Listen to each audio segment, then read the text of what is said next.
Kasih karunia dan damai sejahtera yang dari Allah Bapa kita dan dari anaknya Yesus Kristus kiranya menyertai kamu. Amin. Shalom Ibu Bapa dan saudara-saudara yang terkasih di dalam Yesus Kristus.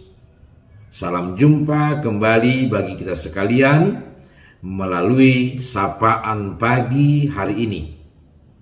Ibu Bapa dan saudara-saudara, di hari ini Sabtu tanggal 27 Mei 2023, firman Tuhan yang menyapa kita diambil dari kitab Injil Matius pasal 14 ayat 14. Demikian firman Tuhan.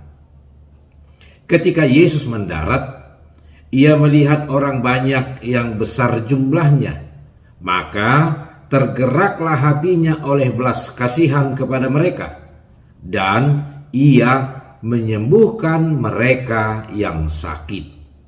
Demikian firman Tuhan. Hati yang berbelas kasihan. Itulah topik sapaan bagi kita hari ini.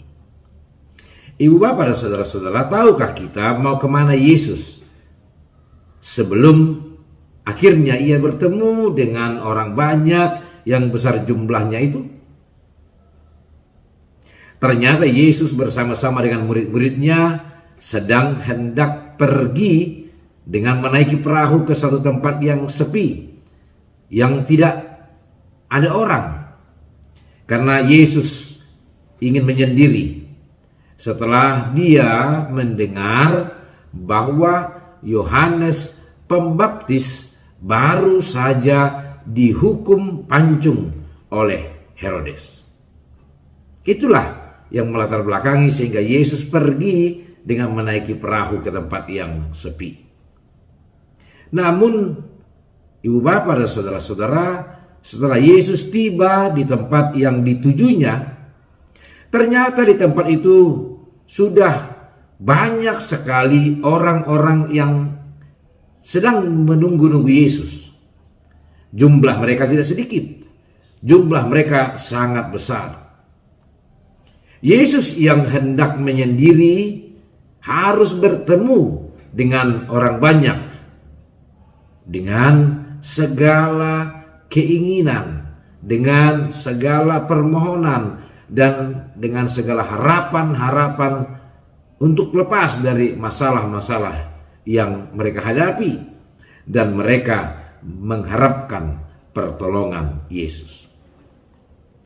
Ibu Bapak dan saudara-saudara, yang menjadi kabar baik bagi kita dari firman Tuhan ini adalah Yesus Tuhan kita adalah Tuhan yang memiliki hati yang selalu digerakkan oleh belas kasihan.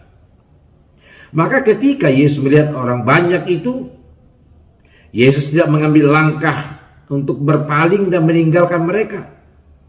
Yesus tidak menyingkir dari mereka karena keinginan Yesus awalnya adalah untuk menyendiri. Melainkan Yesus berbuat seturut dengan kerinduan orang banyak itu. Oleh hati yang digerakkan belas kasihan, maka Yesus melakukan apa yang orang banyak itu inginkan. Yang sakit disembuhkannya. Bahkan Yesus melakukan satu tanda mujizat besar di sana, yaitu dengan memberi orang banyak itu makan. Bahkan Alkitab mencatat bahwa ada 5.000 orang laki-laki yang diberi makan oleh Yesus ketika itu. Ibu Bapak dan saudara-saudara, inilah sukacita kita, bahwa kita memiliki Yesus Tuhan yang akan selalu bertindak untuk menolong kita di dalam segala waktu, di dalam setiap kondisi dan keadaan kehidupan kita. Dia akan selalu bertindak karena Yesus Tuhan kita adalah Tuhan yang memiliki hati yang selalu digerakkan oleh belas kasihan. Oleh karena itu, jangan pernah ragu atau enggan untuk datang dan memohon kepadanya. Karena di saat kita berserah kepada Yesus, maka di saat itu Dia pasti akan bertindak menolong kita. Ibu bapak dan saudara-saudara, kemudian dari firman Tuhan hari ini kita juga diingatkan dan diajar supaya kita sebagai umat percaya juga mau meneladani hati yang dimiliki oleh Yesus. Kita hendaklah memiliki hati yang juga digerakkan oleh belas kasihan. Dengan memiliki hati yang digerakkan oleh belas kasihan, maka kita akan selalu terdorong untuk mau berbuat sesuatu hal sebagai jalan keluar atas berbagai hal di dalam kehidupan kita. Ketika kita memiliki hati yang digerakkan oleh belas kasihan, maka kita akan menjadi pribadi yang akan selalu mendatangkan jalan keluar untuk setiap pergumulan, setiap persoalan-persoalan dan kesulitan-kesulitan yang kita dan bersama-sama orang lain hadapi. Oleh karena itu, Bapak dan saudara-saudaraku, milikilah hati yang digerakkan oleh belas kasihan, karena Yesus Tuhan kita juga telah memberikan teladan itu kepada kita. Amin. Kita berdoa. Terima kasih Bapa di sorga untuk firman-Mu yang telah kami dengar, yang menjadi kabar sukacita bagi kami, bahwa Yesus Kristus Tuhan kami adalah Tuhan yang memiliki hati yang selalu digerakkan oleh belas kasihan, sehingga akan selalu tergerak untuk menolong, menyelamatkan, dan menopang kehidupan setiap orang yang datang berseru kepadanya. Terima kasih Tuhan. Itulah sukacita dan kekuatan kami hari ini.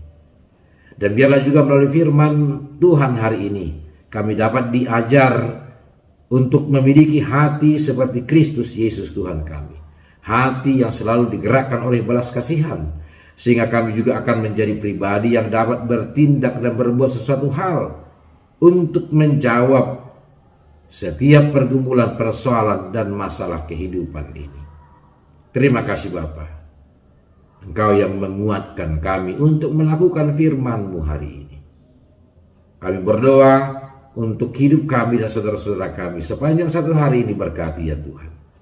Jika ada di antara kami yang sedang sakit, bergumul, susah, dan berduka, topang dan sembuhkanlah kami. Bagi saudara-saudara kami yang bersukacita hari ini, yang merayakan ulang tahun kelahiran dan ulang tahun pernikahannya, terima kasih Tuhan untuk umur panjang yang Tuhan berikan kepada mereka. Biarlah Tuhan masih menambah-nambahkan berkat-berkat-Mu dalam hidup mereka, dan biarlah hari ini mereka memiliki hati yang mengucap syukur kepada Tuhan. Terima kasih Bapa. Inilah doa permohonan kami di dalam Yesus Kristus Tuhan kami. Amin.